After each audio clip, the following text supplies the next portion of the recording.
retired the space shuttle this past year after 30 years of excellent service to our nation, and its time had come. It had been a fantastic program. It had done amazing things, but now NASA's ready to really take the next step, which is a more continued presence in outer space beyond low Earth orbit.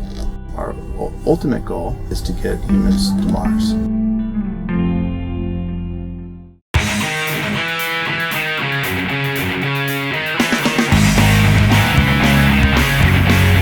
When we started this project, we thought we were really clever thinkers. We had some technology we wanted to explore that involved multiple wheels and the ability to turn in any direction. They thought, well, what if we build a cabin and have the crew go out for multiple days? And that's really where this small pressurized rover concept that's really evolved into a space exploration vehicle. So the SUV will hold 2 astronauts. They basically live in this module, in this rover. It's your own personal SUV in space.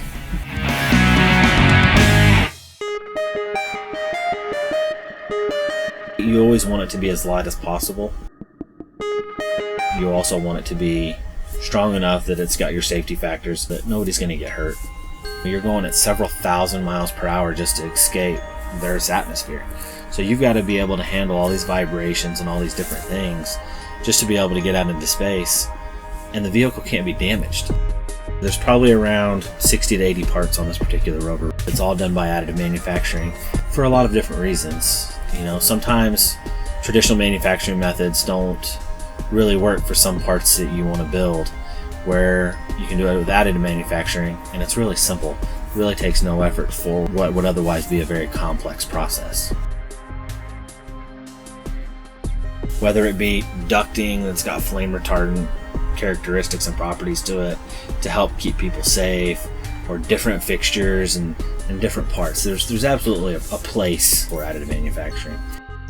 There's a lot of things that you don't see that really get to go on is the design verification and the functionality checks of parts before we send them to be manufactured. If the final product is not going to be an additive manufacturing plastic part, we will do it in a rapid prototype fashion where you'll get it back in maybe an hour, a day.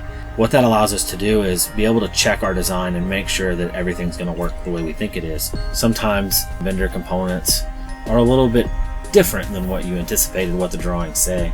So you're able to functionally build up this assembly and check it to say, hey, this is what we want, or hey, we need to make some tweaks. So by doing additive manufacturing, rapid prototyping, it allows you to keep your costs down. Everybody's got a budget to deal with, and we're no different. Being able to make a difference and leave my mark is really what inspires me. You know, that's what gives me the drive to do what I do.